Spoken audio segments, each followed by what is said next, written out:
Bueno, en realidad yo quería de alguna manera, en este tercer encuentro, este es el tercer encuentro de Tomemos la Palabra, cuando iniciamos tomando la palabra, una de las cuestiones que nos guiaba era de alguna manera dar la palabra a todas las mujeres que son partícipes de este camino de igualdad de oportunidades que estamos buscando, este camino de afianzamiento de los derechos, pero centralmente nos guía una idea.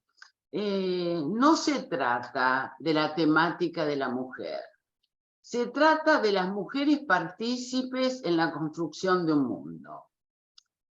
Y bueno, como en estos meses se están haciendo elecciones en varios países del mundo, en muchos de ellos la situación política está convulsionada. Nos pareció interesante e importante escuchar las voces de las protagonistas, de aquellas mujeres que ocupan o han ocupado lugares de decisión, mujeres que vienen luchando desde hace tiempo, ahora vamos a ver su experiencia, por la verdadera construcción de un mundo mejor. A veces la igualdad de oportunidades se trivializa y se centra en esta lucha por la mujer, es cierto, pero en realidad nuestra lucha es porque nuestra mirada, nuestra particular mirada de ver el mundo sea incorporada a las agendas, a los proyectos y a la política. La incorporación de las mujeres a la política realmente ha producido muchos de los cambios que hoy valoramos. Por eso Miriam, por eso Carmen, iba a decir, María Luisa, interrogarnos junto a ustedes por su experiencia, conocer las propuestas, pensar en estrategias en que podamos contribuir a que cada vez más mujeres se sumen a este camino de construcción, en el que todas y cada una hagamos ejercicio de nuestros derechos, en el que todas y cada una pueda proponerse a ocupar el lugar para el que se ha formado, el lugar que elige, el lugar que desea, ¿no? Bueno, y sigamos construyendo el nosotras, con lo que tenemos de común y con lo que tenemos de diferente. Es fundamental. Les voy a pedir ahora que voy a darle la palabra a nuestras invitadas. Cerremos los micrófonos, así las escuchamos a ellas. Vamos a hacerlo por orden alfabético, así que comenzaré con Liliana Gurdulich. Liliana Gurdulich es senadora nacional mandato cumplido por la provincia de Santa Fe. Actualmente es secretaria del Interior del Círculo de Legisladores de la Nación, vicepresidente de la Asociación Argentina de Derecho Parlamentario. Fue secretaria de Asuntos Institucionales fue del Ministerio del Interior. Fue miembro de la CEDAW en la ONU allá por el 93. Pero fundamentalmente, y tal vez ella no lo dice muy seguido, fue una de las principales impulsoras de la ley de cupo en nuestro país, ley que fue creada y presentado el proyecto por otra senadora, Margarita Malarro de Torres. Bueno, voy a dejar que Liliana, que además de todo esto es ingeniera electrotécnica, nos cuente su experiencia. Un placer, un honor tenerte aquí, la verdad. Gracias, muchas gracias. Gracias, Mónica, y gracias a Daniel.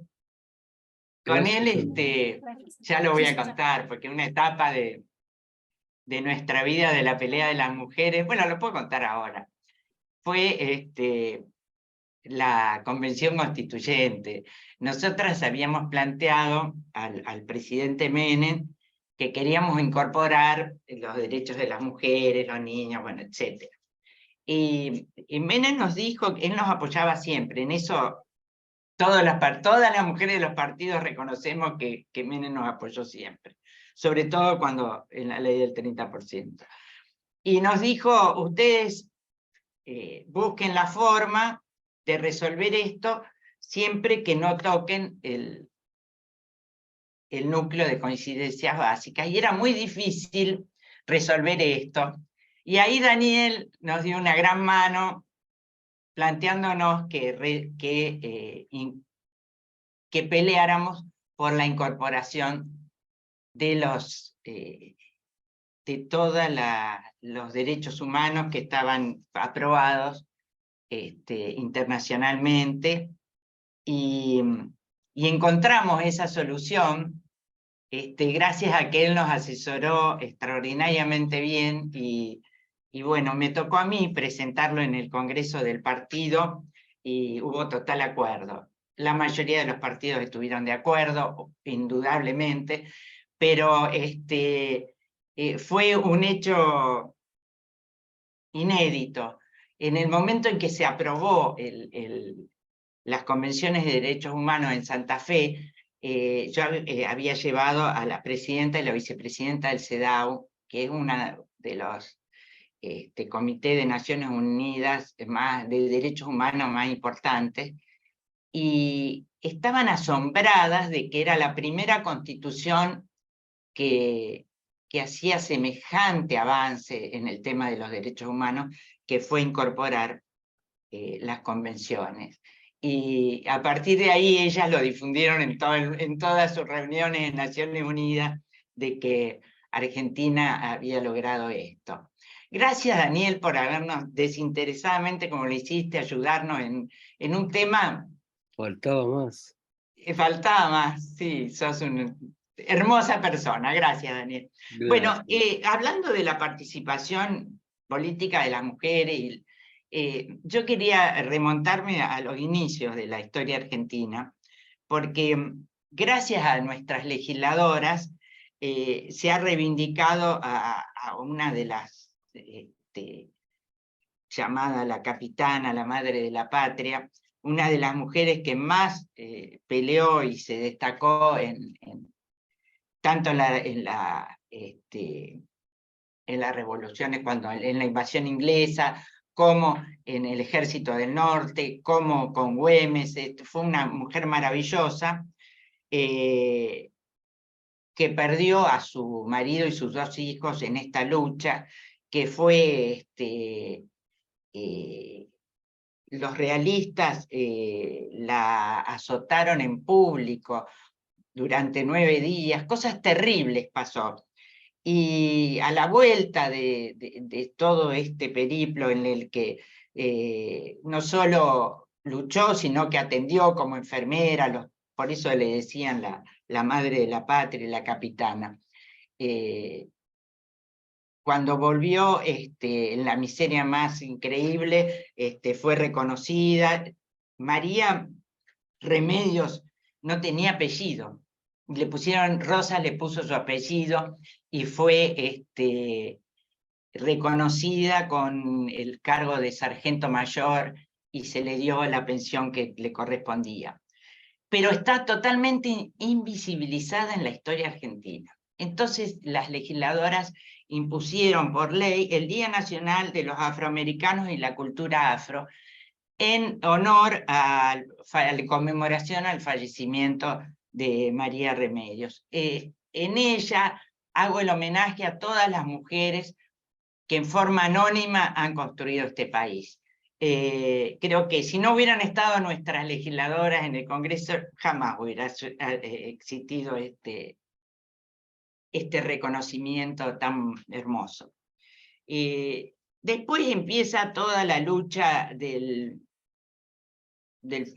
voto femenino, que es donde participan todas las mujeres de los partidos, del socialismo, con Moró, Moró de Justo, después Lanteri, Ramírez en el Congreso Feminista, digo, viene todo un proceso que culmina en el 47 con la promulgación de la ley. Ahí lo que diferencia para mí, que es un tema que tampoco se le reconoce a Eva Perón, no es el tema de la aprobación de la ley, que también le costó muchísimo, porque las cosas que le hicieron los legisladores del justicialismo son increíbles. Ella iba y se sentaba en el salón al lado de los senadores, más que nada. Bueno, los senadores fueron la Cámara iniciadora para esto, para el 30% y para la paridad. O sea que no son tan conservadores, pero se la hicieron sufrir, Evita. Pero creo que era un proceso que iba a culminar en la ley de voto femenino. Pero algo que la diferencia con el resto, y sobre todo en ese momento histórico, es la construcción del Partido Peronista Femenino. Es una organización increíble que tiene una virtud que hoy no vemos en las organizaciones, que es tener una gran base social y una expresión institucional y política muy fuerte. Hicieron ella en el 48, después de la aprobación de la ley, hace el primer congreso en el Cervantes, vienen 1.500 mujeres de todo el país, y nombra a las delegadas censistas, y encuentra una forma de resolver el tema del padrón femenino. El padrón masculino era el padrón militar, que fue la gran conquista del radicalismo en los principios de los años, de la década del siglo XX. Los radicales, la consigna era padrón militar. Parece una contradicción, pero no. El padrón militar no tenía la influencia de los caudillos conservadores, entonces el radicalismo logra que se imponga el padrón militar para los hombres. Entonces había que hacer un padrón para las mujeres.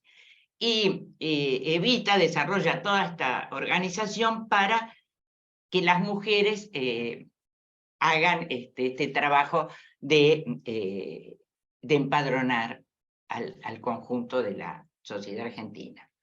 Entonces, esto requiere todo un despliegue de trabajo que en esos momentos el feminismo, las mujeres de los partidos estaban muy reducidas, no tenían las posibilidades de llegar masivamente a la...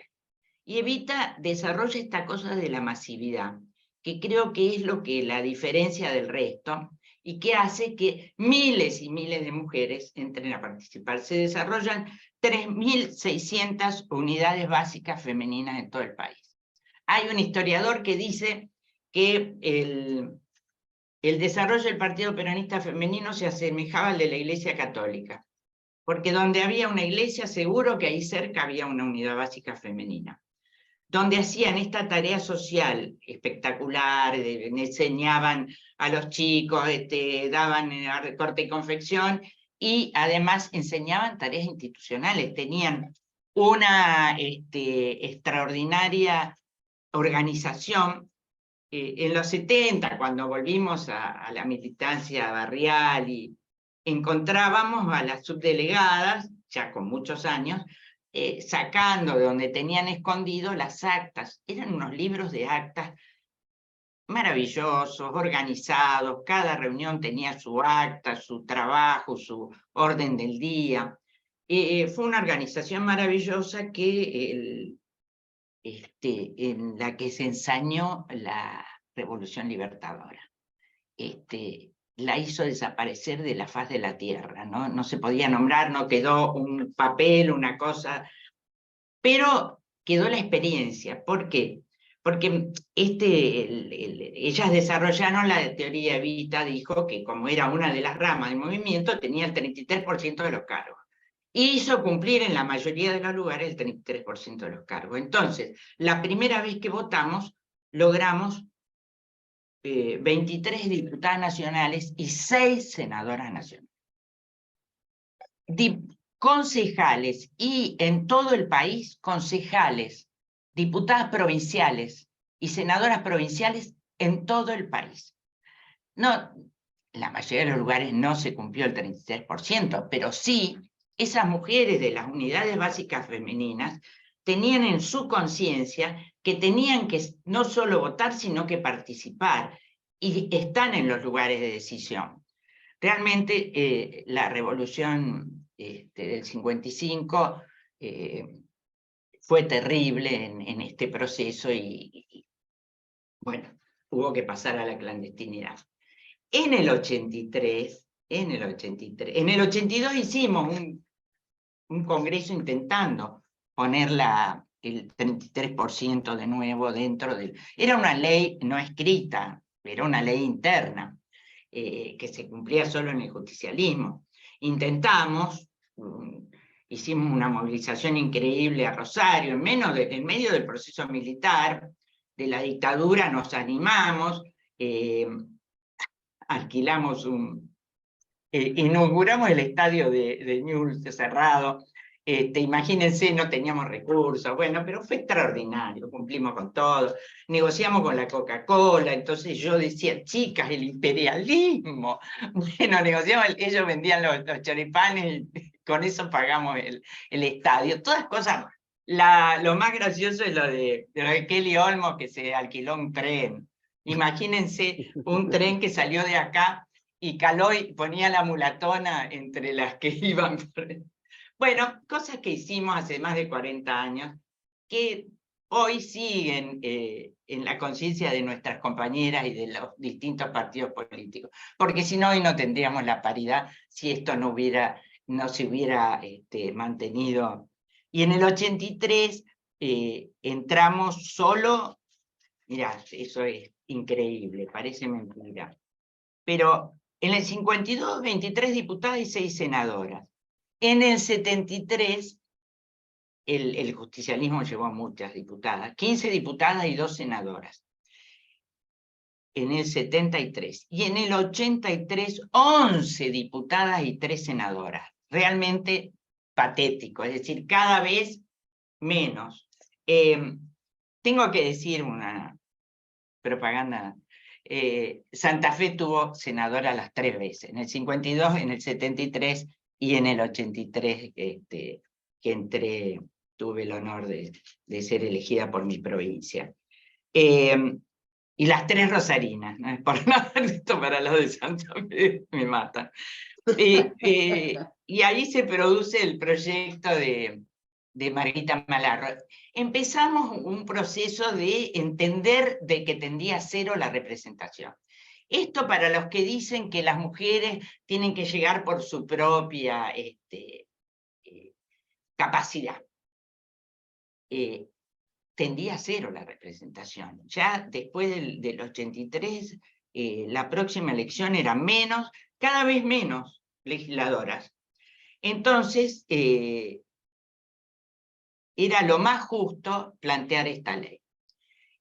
Uno de los proyectos fue de Margarita Malarro, y en 1990 logramos sorprender, en una noche oscura, digamos, sorprender a nuestros colegas del Senado. Cuando parecía imposible, se aprobó esta propuesta que modificaba la composición de las listas partidarias, determinando un piso mínimo de un 30%. Todos decían que, bueno, eso va dentro de los estatutos de los partidos. No es así. Los estatutos de los partidos nosotros los conocemos, radicales, peronistas, lo que sean, son todos iguales. Era imposible que los partidos, aunque lo pusieran, lo cumplieran. Entonces tuvimos la voluntad de... Este acuerdo que hicimos con Margarita y que estuvo apoyado después, una vez que se aprueba, lo apoyan todos los sectores de las mujeres, los colectivos de mujeres, todos los partidos políticos. En el Consejo de la Mujer, presidido por Virginia Franganillo, incansable luchadora de los derechos de la mujer, abrió esa institución con total generosidad. armó la comisión política para los partidos y todos los... y convocó a todo el colectivo de mujeres, y de allí se empieza la pelea por el tema. Cuando vos decís el tema de la participación, y cuando hablábamos, el tema es la conducción. Nosotros lo que pretendemos es participar de la conducción de nuestro país. Es el lugar que debemos estar, es ahí por lo que peleamos. Y ahí defenderemos las situaciones de las mujeres. Pero es desde la conducción. Y acá lo que logramos fue una conducción muy importante, con Virginia, por supuesto, Cristina Zucardi, Marcela Durrié, las radicales como... bueno, ahí estaba mucho Mabel Bianco, bueno, había un montón de mujeres radicales, pero no quiero dejar de nombrar a las socialistas, Elena Chalidi y la Clori Gelisic de mí, que nunca faltó. Las radicales como, por supuesto, Margarita Malarro, que era una genio, una mujer maravillosa, Gómez Miranda, María Teresa Morini, primera diputada de la UCR en 1973, una de las mujeres más inteligentes de la Argentina, no tengo duda, y había presidido la delegación argentina en la Conferencia Mundial de Nairobi. ¿Me estoy pasando el tiempo? Sí. ¿Cómo ando? Sí. Bueno, ya termino. No. Podés seguir. La idea es, ya que llegaste a un punto tan crucial, después podés intervenir de nuevo. La idea es que termino la esto. primera ronda, exacto, hagamos termino esto del 30% y me queda todo lo de paridad que me parece. Exacto, sí. Que estas chicas jóvenes son dignas hijas nuestras, son maravillosas. Termino con esto. Norma Legrone de Fonte, que siempre firme, Mabel Bianco y Elba Rulé. Con Morini nos encargábamos de los jueces. Bueno, el que la conoció a Morini se puede imaginar lo que era María Teresa Morini cacheteando a los jueces, maravilloso. En noviembre del 91 se aprueba, porque el presidente mandó al ministro del Interior y a las 2 de la mañana ya no sabíamos qué hacer, y a las 2 de la mañana logramos que el ministro del Interior venga y apoye.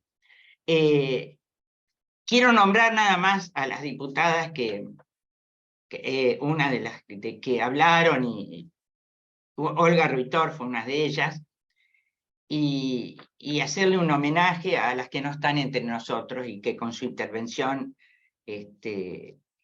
tuvieron una gran intervención en este proyecto, en esta sesión. Fue Florentina Gómez Miranda, Inés Botella, Gabriela González Gas, Irma Roy y Mabel Marelli.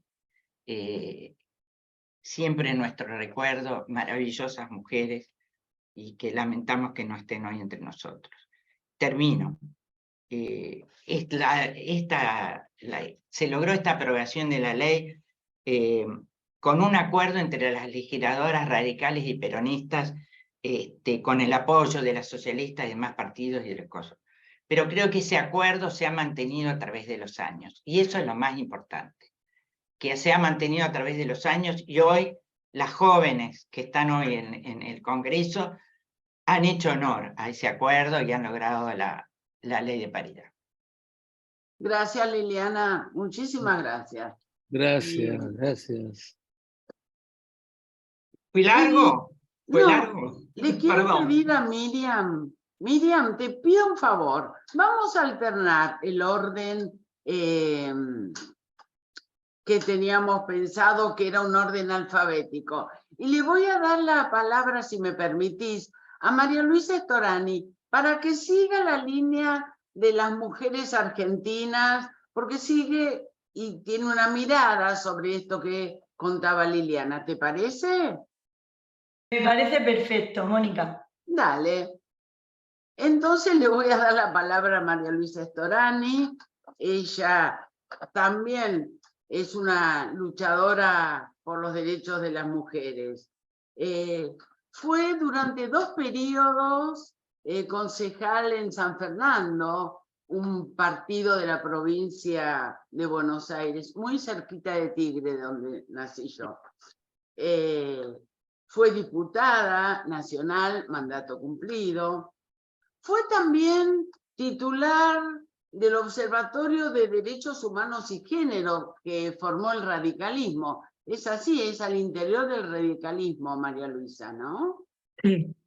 Actualmente es parlamentaria del Mercosur, es vicepresidente de la Unión Cívica Radical a nivel nacional, es miembro del Consejo Académico de la Fundación Ana Frank y de la Fundación Estrasera aquí en Argentina. Y es un orgullo escucharte, un honor escucharte. Así que cuando quieras. Bueno, muchas gracias. La verdad que es un honor para mí poder compartir con ustedes. Quiero primero agradecer a Adriana Agüero, una compañera de trabajo de muchos años, que es también vecina, y por supuesto también Mónica, muchas gracias por la invitación. Bueno, y lindo compartir con Liliana Gurdulich otro espacio de la cantidad que hemos compartido durante muchos años. A mí por ahí, para comenzar, un poco desde lo que son las luchas en Argentina de las famosas sufragistas, ir un poquito antes de lo que largó Liliana. En realidad la corriente sufragista de principios de siglo, del 1900, en realidad tiene mucha fuerza en Europa, pero prende mucho en América del Norte y baja esa corriente sufragista de lucha a Brasil y Argentina, ¿no? Y en Argentina tenemos destacadas mujeres, entre ellas una radical, que me gusta siempre destacar, que es Elvira Rawson de Delepiane, pero está Cecilia Grierson, está Julieta Lanteri, está Carolina Musili del socialismo, después se incorpora Alicia Moró de Justo, pero estas mujeres, la verdad que nos dan a comienzos de siglo un ejemplo de lucha transversal, porque ellas son de anarquistas, comunistas, radicales, no son del mismo partido político, sino que con esa lucha por buscar la representación, no solamente por los derechos sociales que planteaban ellas, sino por los derechos políticos, hace que se unan con tanta fuerza que incluso forman hasta una agrupación feminista en esos comienzos, ¿no? La lucha era por el sufragio, y a partir del sufragio la lucha por la apertura de un montón de derechos más. De hecho, se hace en la Argentina el primer aniversario del primer centenario de la liberación de Argentina, de la Revolución de Mayo, en 1910, y se hace el primer congreso feminista internacional, donde vienen figuras de Europa, de Norteamérica. O sea, es fundamental e importantísimo lo que estas mujeres unidas, juntas, pueden organizar, ¿no? Y ahí tienen unas ponencias con posiciones en cuanto a los derechos que son realmente ejemplares hasta el día de hoy. Elvira Rawson de Delepiane, por ejemplo, es una de las que plantea tener en cuenta la voz de las mujeres ante las situaciones de divorcio. Las mujeres, obviamente, estábamos bajo la tutela del padre, después la tutela del marido, y si los maridos nos dejaban, nos quedábamos sin nada. Ella plantea en ese momento, 1910, en esta ponencia, que hay que tener en cuenta la voz de las mujeres en el momento del divorcio, que no se llamaba divorcio, separación y qué sé yo. Ella, como era médica, es la tercera médica argentina, Elvira Rawson, ella también plantea todo un tema del cuidado del cuerpo, la pericultura, el cuidado del cuerpo. No habla de derechos sexuales y reproductivos porque esas palabras no se usaban, pero en realidad la ponencia de ella trata de esto, ¿no? Del cuidado, de las relaciones sexuales. Son mujeres de avanzada. Bueno, es muy importante. Cuando fue 2010, el bicentenario, se reprodujo este encuentro internacional feminista y se sacó un libro gordo, hermoso, donde están todas estas ponencias y pudimos acceder a conocer qué estaban estas mujeres en esa época, en qué estaban y cómo eran de avanzada, ¿no? Esto fue en el 2010 que yo pude acceder, yo tengo ese libro, por eso es que viendo las ponencias, la verdad que no los voy a cansar, pero todas tienen un sentido sumamente importante, porque si uno piensa y se traslada a 1910. Bueno, yo lo que saco de ejemplo es ese ejemplo transversal. Después, en 1919, en 1912 tenemos la ley Sáenz Peña, que bueno, con todas las virtudes de lo que significó la ley Sáenz Peña, el voto secreto, universal, toda esta lucha que fue conseguir el voto, pero en ningún lado de la ley decía que la mitad de la población no podría ni elegir ni ser elegidas. O sea, nosotros no podíamos ni elegirnos, ni ser elegidas, ni votar por nadie, en ningún lado de la ley. Y ahí esto se profundizó más. En 1919 se presenta el primer proyecto de voto femenino, que también es de un senador, diputado nacional por la provincia de Santa Fe, radical, Rogelio Araya. Después viene también, Alfredo Palacios presenta varios, Bravo también presenta varios, uno de los pocos que tiene un dictamen y un tratamiento en una de las cámaras, en la Cámara de Diputados, y pasa al Senado y se cae, es el de Bravo. Es un proyecto muy interesante de voto femenino. Bueno, obviamente después viene acá Liliana, hizo una pequeña, digamos, reseña de lo que fue la fuerza del peronismo, la fuerza de Eva Perón, de poder traducir en esto, digamos, el poder hacer efectivo esta ley, que es la 13.010, en 1947, con toda la fuerza. Esto es interesante porque también los cortes de los partidos políticos, el conservador estaba absolutamente en contra, pero mismo nosotros dentro del radicalismo no teníamos una unanimidad de criterios. Si uno va a hacer una lectura a los diarios de sesiones, es increíble los argumentos que se encuentran, que hoy son graciosos, ¿no? Algún conservador que decía que cómo iban a hacer las mujeres para ir a votar si estaban indispuestas ese día, o quién les iba a cuidar la prole ese día de domingo, que iban a tener, bueno, un montón de estas cuestiones que hoy uno se ríe, argumentos algunos bastante feos, pero bueno, digamos, todo esto existía, y también se terminó, obviamente, la ley 13.010, y las primeras legisladoras fueron elegidas en 1951. ¿Qué pasó con el radicalismo? Ahí vimos que Liliana planteó todas las candidatas, además, que llegaron, todas las que llegaron en 1951 fueron del peronismo. Nosotros teníamos mujeres en las listas, pero estábamos como siempre abajo. Es decir, la misma Alicia Moró de Justo estaba en la lista, pero estaba abajo. Entonces entraban los varones solamente del radicalismo, del socialismo, todas entraron los varones. Las únicas que entraron fueron las mujeres peronistas, que incluso hace poco hicieron en la Cámara, creo que estaba Liliana, un homenaje a alguna de las que fueron las primeras legisladoras, que hay alguna todavía que vive, que fue un placer conocerla, del peronismo. Bueno, y entraron, sí, un porcentaje que 23%, y 6, o 23 legisladoras y 6 senadoras, impensable. Bueno, después ya sabemos todo lo que nos pasa en la Argentina, perdemos todos los derechos sociales, civiles, los humanos, pues, nos atraviesa la dictadura militar. Tenemos, por supuesto, agrupaciones de mujeres muy destacadas como Madres de Plaza de Mayo y Abuelas de Plaza de Mayo, que sin tener una reivindicación de género feminista, reivindican los derechos humanos, reivindican la fuerza de buscar a sus hijos, y lo hacen mujeres, madres y abuelas, ¿no? Esto es paradójico que digamos, fue el género femenino en la lucha en ese momento. No quiero desmerecer a los varones que acompañaban, pero en realidad las que hacen punta, y esto ha sido un ejemplo mundial, han sido madres y abuelas de Plaza de Mayo. Después viene la salida a la democracia de la mano del doctor Raúl Alfonsín, que fue un ejemplo. Yo digo siempre, cuando doy charla en el partido, no era feminista, para nada, no era feminista ni feminista, pero sí tenía reivindicaciones absolutamente que tienen que ver con los derechos humanos de las mujeres y los derechos humanos increíbles. Él basó su campaña en los derechos humanos, y de hecho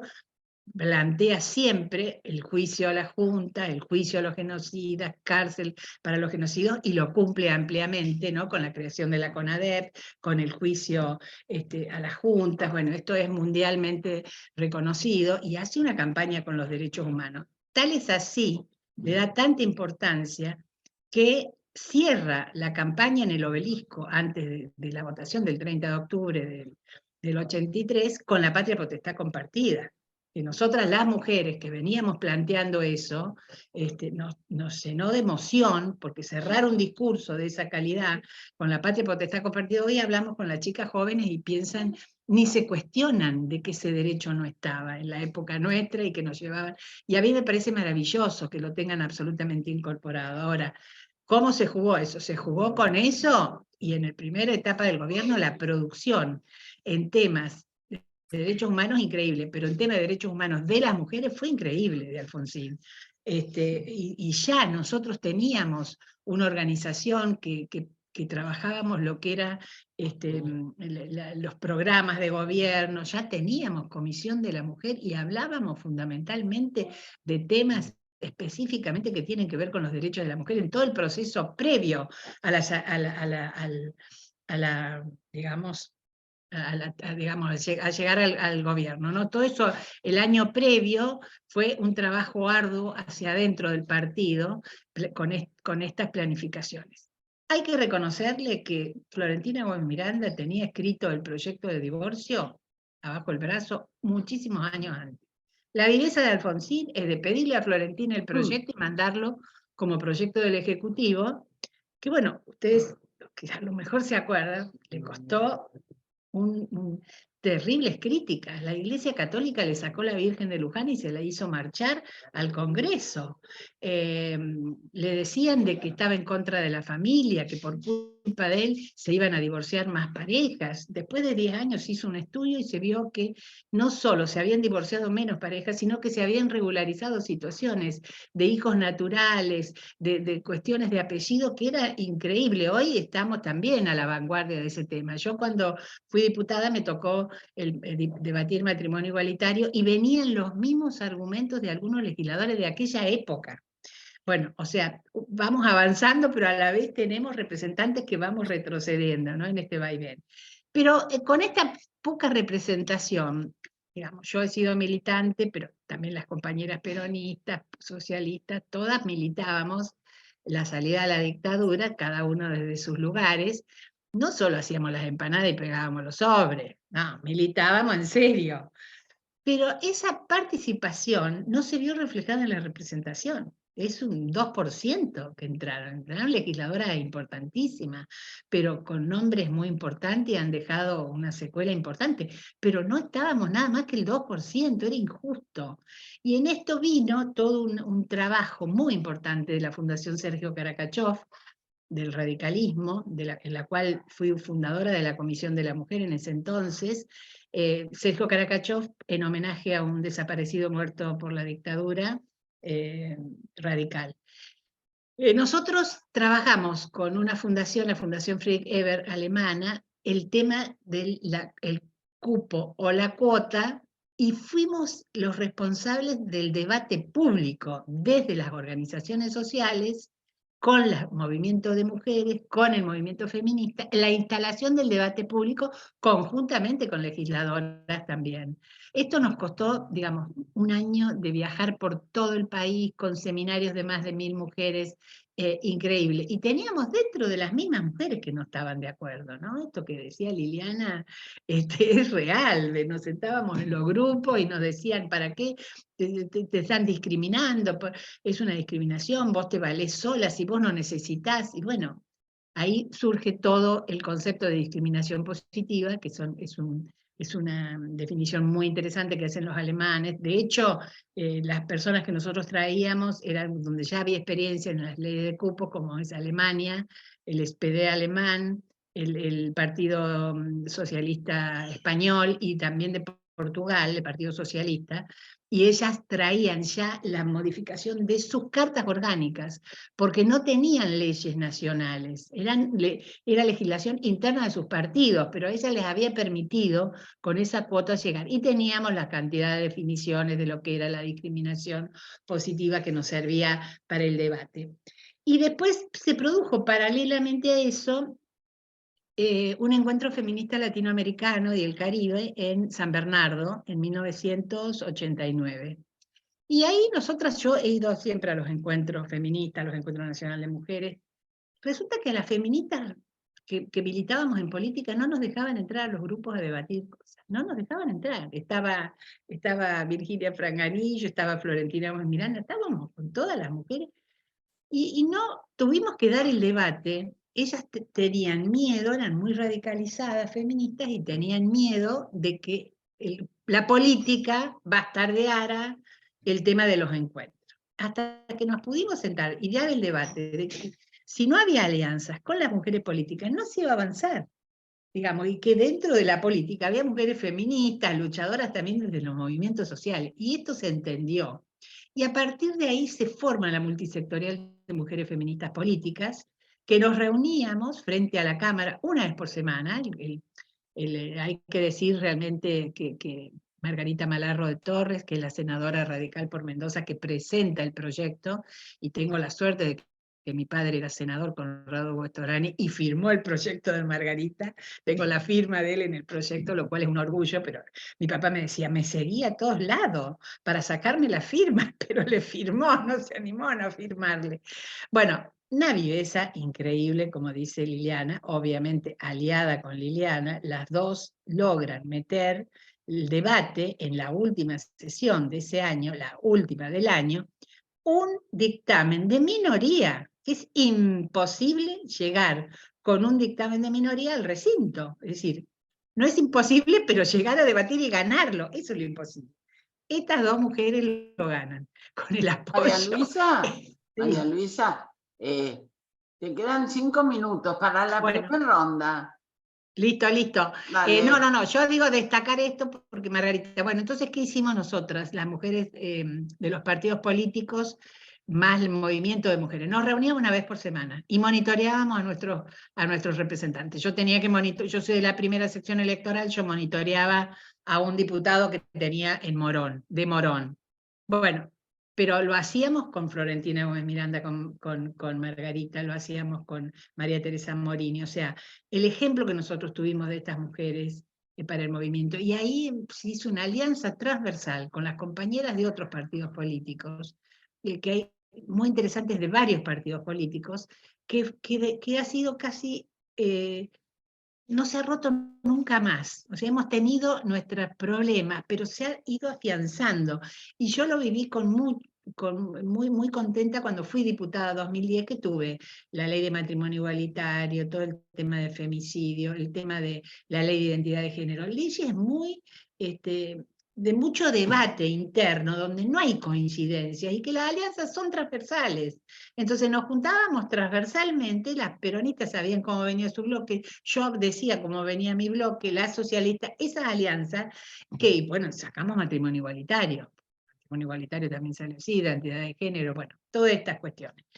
La ley de cupo tuvo muchísimos problemas, por eso es que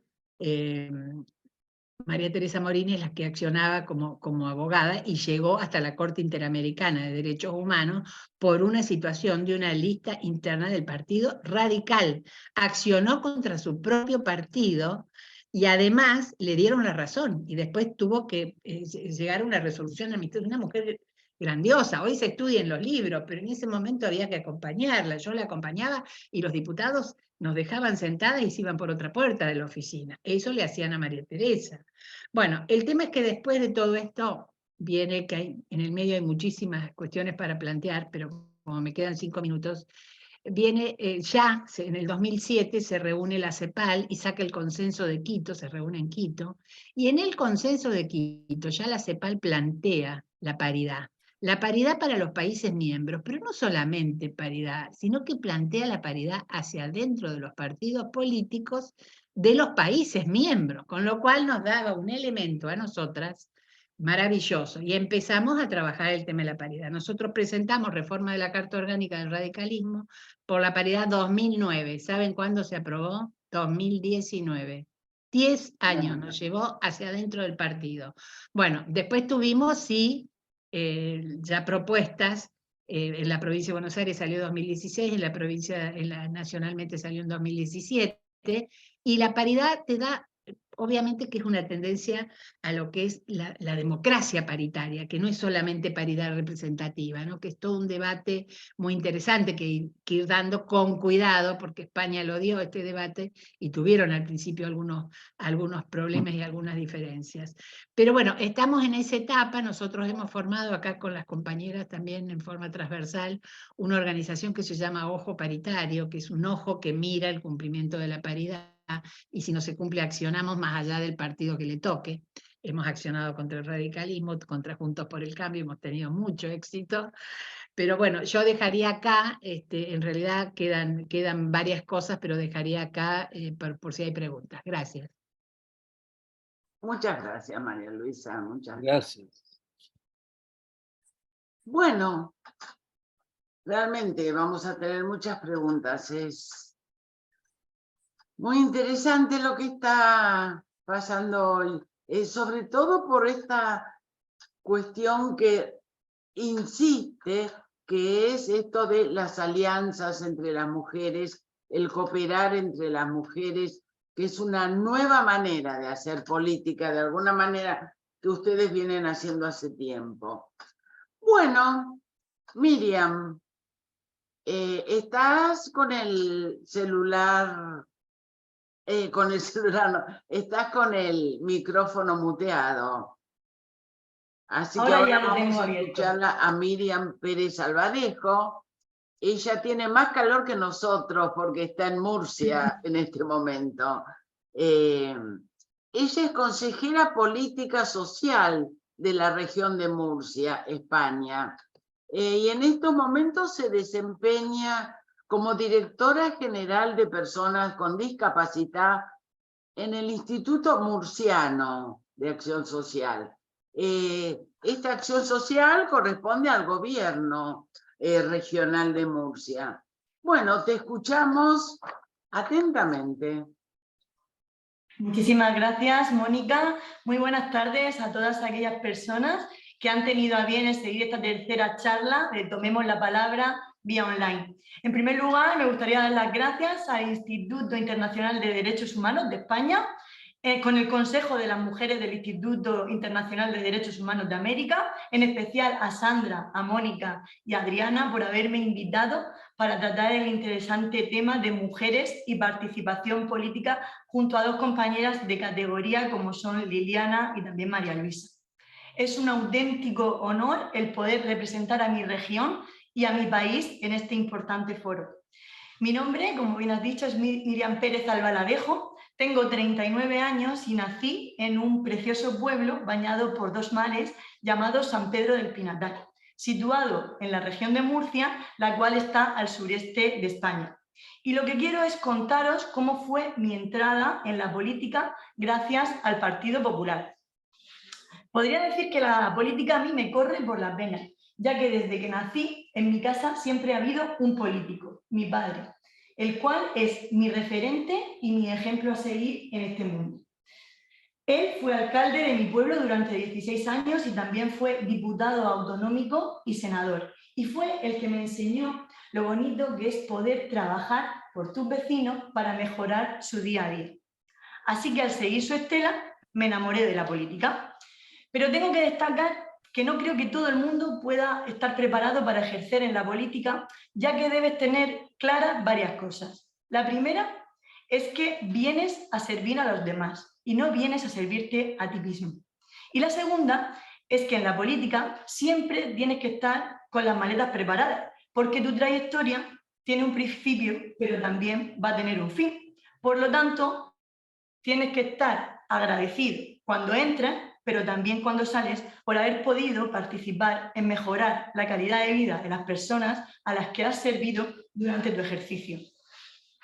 Hecho este inciso, para ponernos en contexto, tenemos que viajar en el tiempo hasta el año 2014, 9 años atrás, para explicaros cómo fue mi entrada en política. En el momento en el que me dieron la oportunidad de entrar en este maravilloso mundo de la política, yo ya estaba dirigiendo mi propio bufete de abogados, ya que soy abogada, criminóloga y mediadora. Pero tocaron a mi puerta y me hicieron una propuesta que no pude rechazar. Me dijeron que si quería entrar en el Gobierno Regional de Murcia como directora general de Patrimonio, Informática y Telecomunicaciones. Unas responsabilidades de vértigo, puesto que la gestión de los bienes de la comunidad autónoma, el parque móvil regional, los agentes de seguridad, los servicios informáticos generales para que todo funcione correctamente, las telecomunicaciones, la radio, la televisión pública, etcétera, pasarían a estar bajo mi mandato y lideraría a más de 300 personas en mi equipo. Tras reflexionarlo con toda la profundidad que una decisión de tal calibre conlleva, decidí dar el paso y dije un sí rotundo. En ese momento yo era la directora general más joven de todo el Gobierno Regional de Murcia y sabía que tenía que romper muchos techos de cristal, por ser joven, pero sobre todo por ser mujer.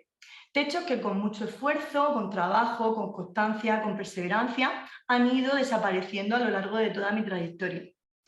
En este primer puesto de responsabilidad política estuve trabajando desde el año 2014 al 2017, fecha en la que me ofrecieron otro precioso nuevo reto, el de poder ayudar a las personas más vulnerables, asumiendo las carteras de familia y políticas sociales, las cuales albergaban lo que son la protección de las familias, de los menores, de las parejas de hecho, de los inmigrantes, de los colectivos desfavorecidos, la planificación y evaluación de los servicios sociales, la ejecución de las medidas judiciales de menores, la asesoría e información de estudios, el voluntariado y también las relaciones con el tercer sector. Unas competencias tan amplias y tan diversas que me permitieron conocer todos los entresijos de la política social, pero sobre todo me sirvieron para ayudar a los más vulnerables, que es la tarea más noble y más bonita en la que se puede trabajar. Además, es muy gratificante, ya que puedes ponerle cara a todos aquellos por los que te estás dejando la piel las 24 horas al día, los 7 días de la semana, e incluso recibes los abrazos más fuertes y más sinceros que os podéis imaginar. De corazón os digo que todos los profesionales, todas las entidades, todos los funcionarios que trabajan en este ámbito de la política social están hechos de una pasta especial. Son buenas personas por naturaleza. Y en el mundo en el que vivimos creo que no hay mayor suerte que poder estar rodeado en nuestro día a día de buenas personas. En esta época que tuve a más de 200 personas a mi cargo, personas que en su inmensa mayoría tengo hoy el gusto de poder decir que son mis amigas, fue una época muy preciosa de mi trayectoria política y estaba en un equipo directivo liderado por una gran mujer que me enseñó todo lo que hay que saber para poder ser útil en política social a los ciudadanos más importantes, que son los más vulnerables y los que más nos necesitan. Esta mujer se llama Violante Tomás y ahora mismo es senadora del Reino de España. Además, el equipo estaba formado mayoritariamente por mujeres, solo había un hombre. Y todas trabajábamos de forma excelente juntas, ayudándonos las unas a las otras a conseguir cumplir nuestros objetivos y expectativas para que nadie en la región de Murcia se quedara atrás. Esta etapa dorada que viví en la política duró desde el año 2017 al año 2019, año en el que se celebraron elecciones autonómicas y entró un gobierno de coalición. El nuevo partido que entró junto al mío solicitó las competencias de política social, con lo cual el presidente regional me ofreció otro reto apasionante, asumir la dirección general del Mar Menor. Al principio de mi intervención os he contado que soy de un municipio bañado por dos mares. Uno es el mar Mediterráneo y el otro es el Mar Menor. Este pequeño mar es mucho más que eso para los que hemos nacido en sus orillas. Forma parte de nuestra historia vital y aparte de poder disfrutar de él bañándonos, viendo sus amaneceres y atardeceres, haciendo deportes náuticos, etc., para nosotros está muy dentro de nuestro corazón. Esto lo digo para que entendáis lo que os voy a comentar ahora. Fijaos, si yo asumí la responsabilidad de esta nueva dirección general el 9 de septiembre de 2019, entre el día 12 y el 14 de septiembre de ese mismo año cayó en Murcia una de las danas más fuertes que han azotado a mi región, afectando gravemente al Mar Menor. Durante el tiempo que lideré esta competencia, pues tuvimos que gestionar episodios muy duros, pero sin duda alguna, la enseñanza más importante de todas es que si todas las administraciones trabajaran de forma coordinada, asumiendo sus competencias y ejecutando los proyectos que a cada uno le corresponden, las cosas irían mucho mejor que si un tema se politiza y se usa como arma arrojadiza, habiendo distintos partidos de signo distinto en las administraciones intervinientes en la solución, como era el caso que yo viví, porque era un color distinto la administración nacional, de la regional y de la local. Estando ejerciendo las competencias vinculadas al Mar Menor, recibí la que creo que es la mejor de las noticias que una mujer puede recibir a lo largo de su vida, y es que me quedé embarazada. Pues a mí la felicidad me inundaba por todos los poros de mi piel. Y cuando fui a la primera revisión del ginecólogo, pues ¿cuál fue nuestra sorpresa al decirnos que el embarazo era de mellizos? Una doble alegría, pero que conllevaba muchas preocupaciones. El ginecólogo me advirtió que era un embarazo de alto riesgo, con lo cual tenía que parar mi frenética actividad en la dirección general, que como os podéis imaginar también llevaba una carga importante de estrés, lo cual no le veía nada bien a la vida que estaba generando en mi interior, a los 3 corazones que latían dentro de mí. Lo primero que hice fue hablar con el presidente regional, con mi presidente, Fernando López Mira, para comentarle esta situación. Puedo decir ante todos ustedes que no tardó ni un segundo en decirme que no me preocupara en absoluto por el trabajo y que me centrara en lo verdaderamente importante, que era cuidar de mis pequeños para que todo fuera bien. Con lo cual, pude parar un tiempo para proteger al tesoro más grande que tengo en esta vida, que son mis hijos, Lucía y Martín. No tengo suficientes palabras de agradecimiento para mi presidente por ser una persona que apuesta por las mujeres al 100%. Es un presidente de 10 y es aún mejor persona. Una vez que di a luz a mis 2 preciosos bebés y me pude reincorporar al trabajo, hubo nuevamente cambios en el gobierno regional y el partido de la coalición que pidió política social al inicio de la legislatura, pues perdió esas competencias y volvieron a las de mi partido, el Partido Popular. Gracias a eso, el presidente me volvió a dar la oportunidad de trabajar en el área que me entusiasma, que es la política social. En este caso, con las competencias de personas con discapacidad en el Instituto Murciano de Acción Social, que pertenece a la Consejería de Política Social, Familias e Igualdad, que tiene al frente a una consejera que es una política fuera de serie, con la que es un lujo poder trabajar y se llama Conchita Ruiz. Así que desde el pasado mes de febrero de este año 2023 estoy disfrutando con el precioso trabajo de ayudar a mejorar la calidad de vida de las personas con discapacidad y la de sus familias que viven en mi región, que para mí es la mejor tierra del mundo. También ayudamos a los niños de 0 a 6 años a través de la atención temprana para poder ver la evolución de los más pequeños que pueden tener una discapacidad o riesgo de padecerla. Asimismo, gestionamos las plazas residenciales, de centros de día, viviendas tuteladas, servicios de promoción a la autonomía personal de las personas que tienen discapacidad física, intelectual, trastorno del espectro autista y trastorno mental grave. Para ello cuento con un equipazo que me ayuda en estas tareas y que siempre estamos buscando nuevas fórmulas para poder ayudar de manera efectiva a nuestros usuarios y a nuestras usuarias. Además, trabajamos codo con las entidades sociales que nos ayudan a llegar donde nosotros como administración no podríamos, agradeciéndoles su labor en el día a día y poniendo en valor todo lo que hacen. Nuestra relación con ellos es magnífica y nos sentimos como un solo equipo con el mismo objetivo. Y aquí enlazo con el proyecto que quiero destacar, del que me siento muy orgullosa y que está vinculado a la implementación de medidas que favorecen a la mujer. En concreto, está dirigido a las mujeres y niñas con discapacidad, así como sus madres y cuidadoras. Se trata del proyecto Únicas, que llevamos a cabo desde la Dirección General de Personas con Discapacidad, en colaboración con la Comisión de Mujer e Igualdad del CERMI Región de Murcia, que es el comité de representantes de las personas con discapacidad de mi región. El proyecto Únicas ha tejido una red de apoyo para todas las mujeres y niñas con discapacidad que han participado en talleres activos, contribuyendo a que la mujer con discapacidad sea más visible, más poderosa y también más fuerte. Desde la Dirección General de Personas con Discapacidad seguiremos apostando y defendiendo la igualdad efectiva de las mujeres y las niñas con discapacidad, desde una perspectiva de derechos humanos, haciendo hincapié en los principios de no discriminación, igualdad de oportunidades, inclusión en la comunidad, vida independiente y acción positiva, así como promoviendo el empoderamiento individual y también el colectivo. Porque si es difícil romper techos de cristal para las mujeres en general, es aún más difícil para las mujeres que tienen discapacidad.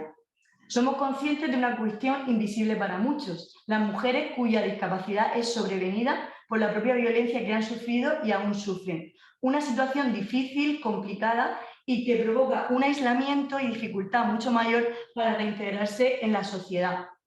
Desde el Gobierno de la Región de Murcia vamos a aunar esfuerzos en el diseño de planes y acciones específicas para las mujeres con discapacidad. Vamos a seguir impulsando e implementando medidas encaminadas a proteger a las mujeres jóvenes con discapacidad ante situaciones de abuso, violencia o intimidación y vamos a trabajar para mejorar su calidad de vida, fomentando el acceso al empleo y la formación específica. Y queremos seguir trabajando unidas incansablemente junto al tercer sector para ser hogar y trampolín para todas las mujeres con discapacidad de nuestra región. Pues esta ha sido mi exposición de cómo a través de mi trayectoria política he tenido la oportunidad de ir aportando mi granito de arena para mejorar la sociedad en la que vivo. Así que muchísimas gracias por su atención y quedo a su disposición si tienen alguna pregunta. Muchísimas gracias. Muchísimas gracias. Y antes de pasar a las preguntas, quería hacer una. En realidad, ha habido algo que cruzó las tres intervenciones y que tiene que ver con la relación entre las mujeres, que tiene que ver con incluir la subjetividad, incluir aquello que sentimos, aquello que nos mueve, aquello por lo que las mujeres estamos convencidas de que aportamos una mirada diferente.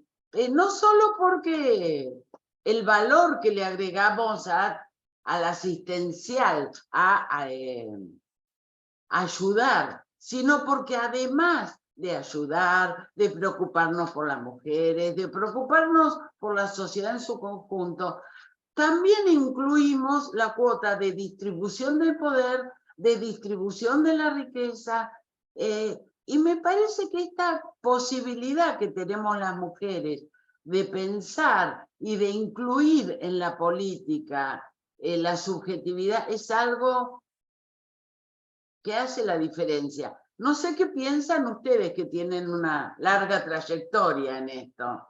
Liliana o María Luisa, la que quiera.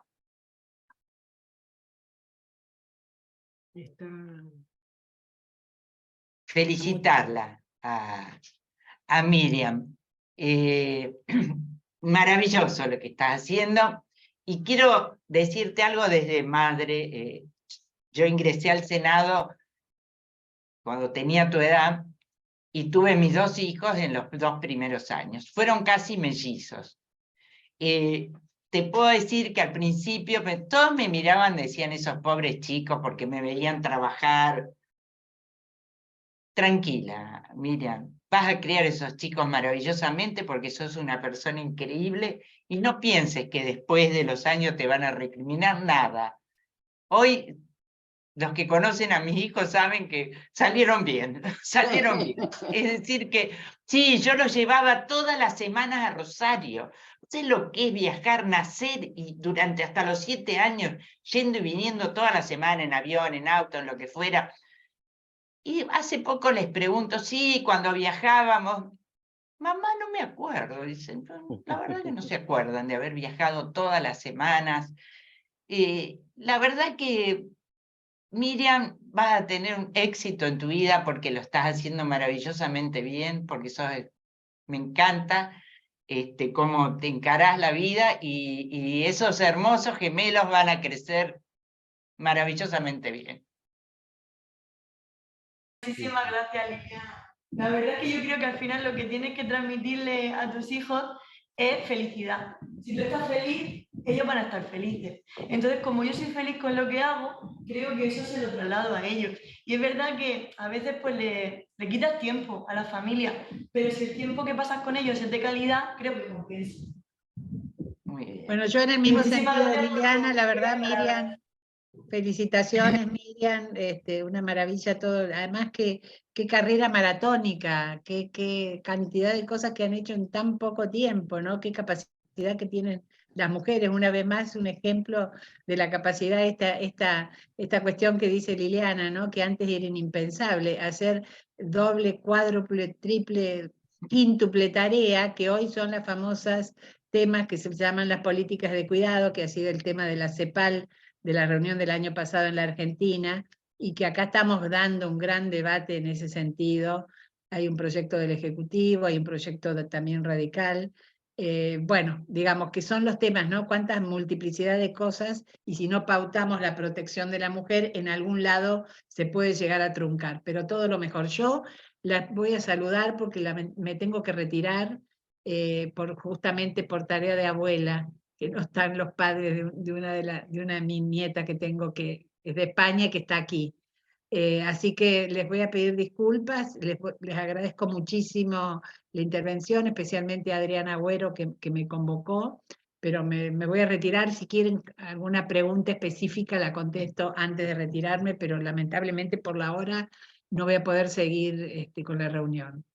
Nada, en Desde ya absoluto. agradezco. Solamente darte las gracias por haber estado con todos nosotros hoy y de verdad, enhorabuena por tu trayectoria, es increíble.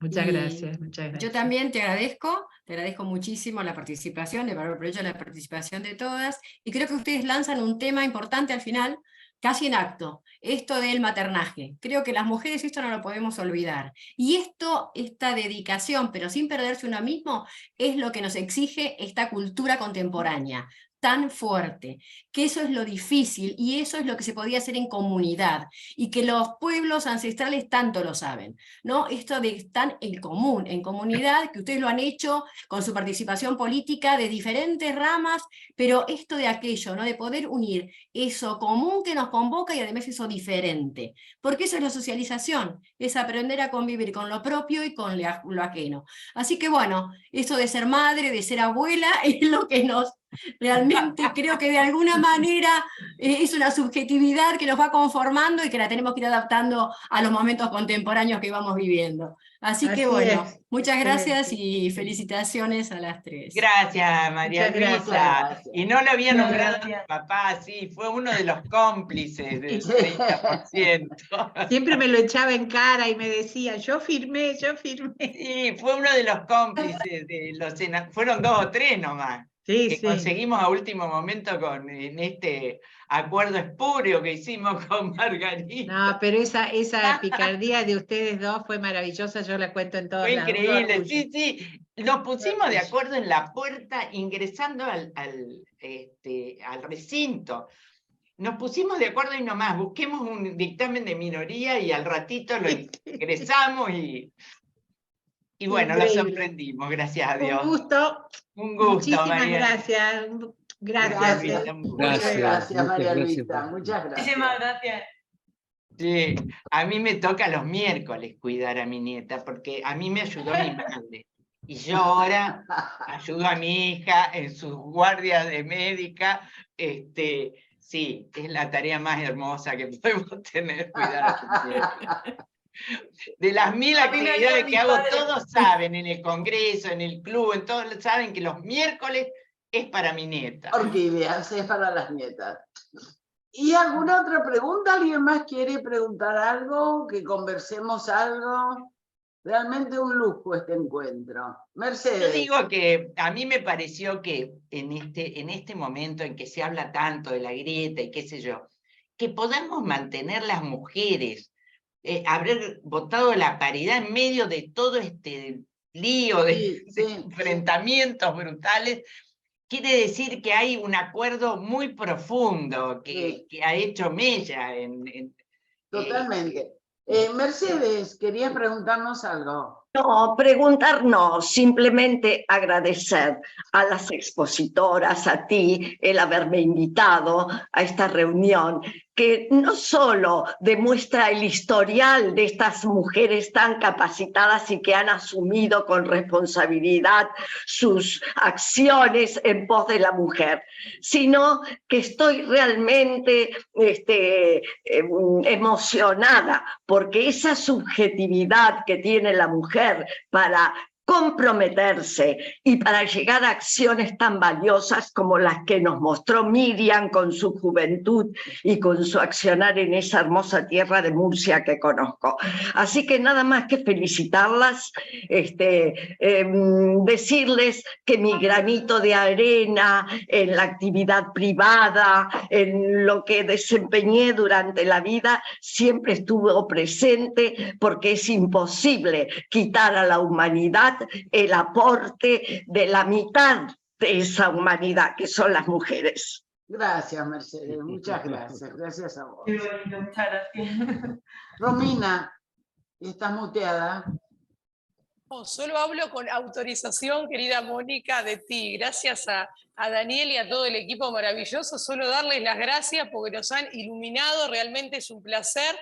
Y solamente hacer que no es una pregunta, sino un comentario, aparte de todo el sentido social que le han puesto a la charla, la implementación de las políticas públicas, la cuestión de género, el respeto a la dignidad y valor de la persona humana. Realmente es un orgullo este equipo y todo mi respeto y admiración y amistad sobre todo, siempre para servirles. Una cuestión solamente con la incorporación, ¿no?, de las nuevas tecnologías. ¿Qué opinan del Parlamento digital, del voto electrónico, de la boleta única electrónica? ¿Podría ser viable en generalidad? ¿Hay que discutirlo más? ¿Cómo lo ven ustedes con la cuestión de género, también de la brecha de las nuevas tecnologías? ¿Todas tienen acceso a una representación de este tipo? Solamente eso y darle las gracias. Bueno, yo estuve a cargo durante 8 años del sistema electoral en el Ministerio del Interior. Es todo muy discutible. El sistema que implementaron en Capital es bastante bueno porque te da el papel, la necesidad de lo importante es tener una documentación, una documentación de lo que vos votaste. Entonces, ese es bastante bueno, pero está muy discutido el tema, está muy discutido. Nosotros estamos trabajando en un importante programa en el Congreso y tratamos la ley de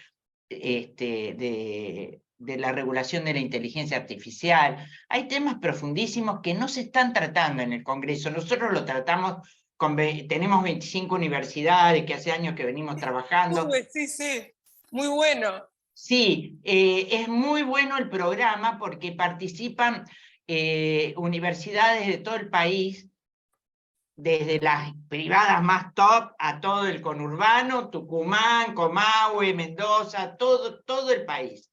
Y ahora incorporamos Chile, Perú, el BID, en la última sesión, ya hace 8 años que lo hacemos, se ha comprometido a financiarnos la posibilidad de llegar a países latinoamericanos. Nosotros lo que hacemos es trabajar sobre proyectos de ley. Les enseñamos a los chicos todo el proceso de formación de las leyes y terminan, eso se hace por Zoom a todo el país y el exterior, y después terminan 2 días en Buenos Aires, un día trabajando en comisiones y otro día en el recinto. El trabajo en comisiones se hace con los funcionarios de las comisiones del Congreso, es decir, es exactamente igual que lo que hacen los legisladores. Nada más que ellos siguen todo el proceso como corresponde, los dictámenes. Estamos tratando esos temas. Regulación de inteligencia artificial es uno de los temas más importantes de la humanidad hoy. No podemos dejar que la inteligencia artificial termine manejándonos a nosotros. Y el otro tema que tratamos también muy importante es la protección de los datos personales. Es decir, temas de profundidad que lo tratan los alumnos realmente maravillosamente bien, bueno, cómo discuten, cómo... Pero esos son los temas que tendría que hoy la sociedad discutir y que tendría que discutir el Congreso. La regulación de la inteligencia artificial está planteada desde Naciones Unidas como uno de los temas de derechos humanos fundamentales. No sé vos qué pensás, Daniel. Gracias. Gracias. A ver. En realidad, el tema de la inteligencia artificial me parece que está causando mucho impacto porque es nuevo. Es una herramienta, digamos, novedosa. No sabemos todavía cómo usarla. Como decía recién la doctora Cabrera, sí, estamos en un desarrollo casi como si fuera una moda a la que le faltan precisiones. Gracias. No creo que la inteligencia artificial pueda conducirnos. Esperemos que no, ¿no? Yo, como soy del paño, te puedo decir que sí. como sé, y te puedo decir que sí. No, por ejemplo. Que viva el arte, por ejemplo. Por ejemplo, el Sí. tema del manejo de los algoritmos. Algoritmos que tienen implícitos prejuicios que hacen que una persona no pueda entrar a una universidad porque la universidad que viene o la raza que tiene o qué sé yo, cuando pasa por el algoritmo queda fuera. Eso está pasando hoy, no es una cosa que va a venir en el futuro. Entonces te digo, es un tema de actualidad que ya se está utilizando en miles de cosas que nosotros ni sabemos. Por eso es un tema que hay que ponerle la lupa. Te lo digo porque soy del paño, sé lo que es, trabajé en informática toda mi vida, y te digo que hoy se está utilizando la inteligencia artificial en todo, por eso está hoy el lío de los... en Hollywood, el lío de los que escriben los guiones, porque están utilizando inteligencia artificial para todo, para hacer los guiones, para hacer las películas, es un tema de muchísima actualidad.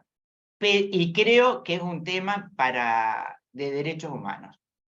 Sí. Dejo el tema Bien. para un futuro. Bien. Claro. Romina, yo quería intervenir. Bueno, la inteligencia artificial, no podemos ir en contra de los avances de la sociedad, con lo cual yo creo que en un futuro, pues esto será, en un futuro, y además no muy lejano, sino pasado mañana, tendrá que ser una realidad y lo veremos con nuestros propios ojos.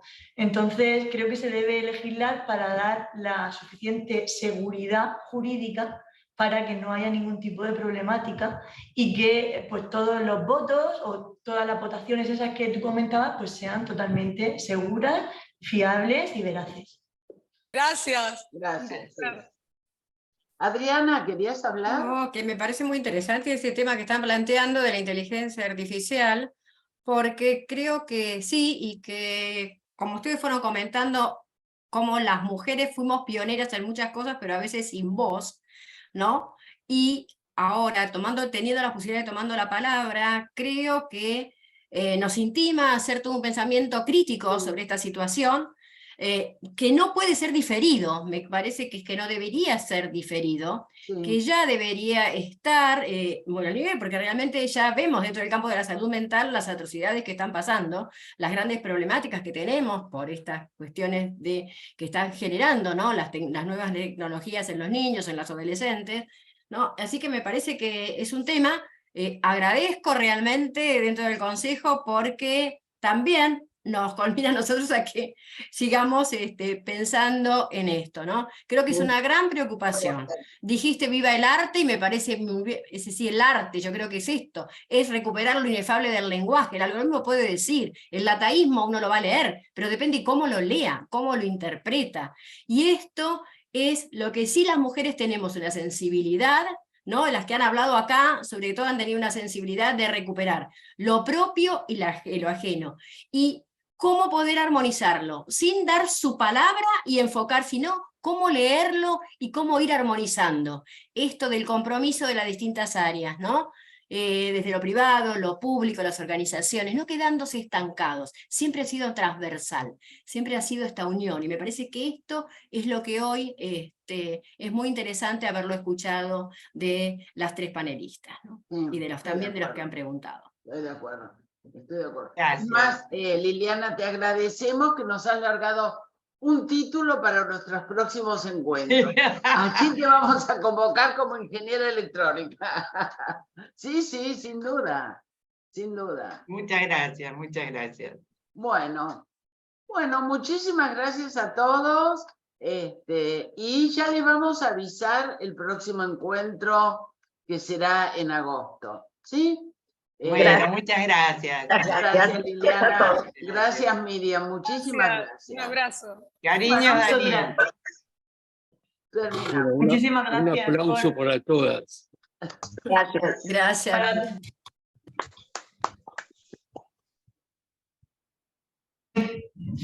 Muchísimas gracias por darme la oportunidad de participar, de verdad. Ha sido un honor. Un placer. Un placer ha sido verdadero placer nuestro. conocerte. También. Así Hasta es. la próxima. Hasta Hasta la la próxima. próxima, nos Hasta la vemos. Chau, próxima. chau, gracias. Adiós. Chao. Chao. Saludos. Adiós. Muchas gracias. Gracias, Mónica. Gracias, Lidia. Gracias. Gracias, Mercedes. Estupendo. Gracias a todos por su participación, y Mercedes, muchas gracias porque nos sigas acompañando, que tu palabra siempre es reconfortante. Muy amable, muchas gracias. Encantada de estar con ustedes.